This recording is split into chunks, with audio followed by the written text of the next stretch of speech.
23 November 2025च्या TETमध्ये विचारलेला हा प्रश्न. सूर्यास्तानंतर वाहणारे वारे कोणते? पर्याय 1 आहे खारे वारे, हंगामी वारे, पर्वतीय वारे की ग्रहीय वारे. तर या प्रश्नाचं उत्तर आपल्याला शोधण्यासाठी प्रथमतः खारे वारे, हंगामी वारे, पर्वतीय वारे आणि ग्रहीय वारे म्हणजे काय हे अगोदर क्लिअर असायला हवं. खारे वारे म्हणजे काय तर दिवसा समुद्र किनाऱ्यावर समुद्राकडून जमिनीकडे वाहणाऱ्या थंड वाऱ्यांना खारे वारे किंवा सी ब्रीज असं म्हणतात. दिवसा जमीन समुद्रापेक्षा लवकर तापते व तिथे हवेचा दाब कमी होतो.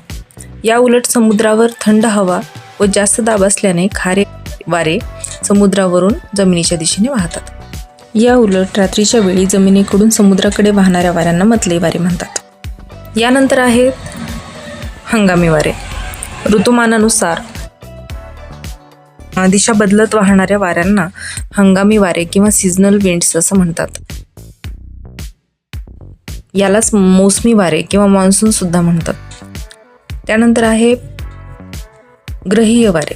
ग्रहीय वारे म्हणजे काय तर पृथ्वीच्या पृष्ठभागावर जास्त दाबाच्या पट्ट्यांकडून कमी दाबाच्या पट्ट्यांकडे वर्षभर नियमितपणे वाहणाऱ्या वाऱ्यांना ग्रहीय वारे, त्यालाच प्लॅनेटरी विंड्स असं म्हटलं जातं. पर्वतीय वारे म्हणजे काय तर रात्रीच्या वेळी पर्वताच्या शिखराकडून दरीच्या दिशेने वाहणाऱ्या स्थानिक वाऱ्यांना पर्वतीय वारे असं म्हणतात. आता हे वारे का वाहतात तर सूर्यास्तानंतर डोंगर माथा लवकर थंड होतो आणि त्यामुळे तिथल्या हवेचा दाब वाढतो. परिणामी ही थंड हवा पर्वत शिखराकडून दरीकडे वाहते. मग आता आपला जो प्रश्न होता की सूर्यास्तानंतर वाहणारे वारे कोणते, तर याचा ऑप्शन क्रमांक आहे 4 पर्वतीय वारे. कारण सूर्यास्तानंतर पर्वताच्या शिखराकडून दरीच्या दिशेने हे वारे वाहतात.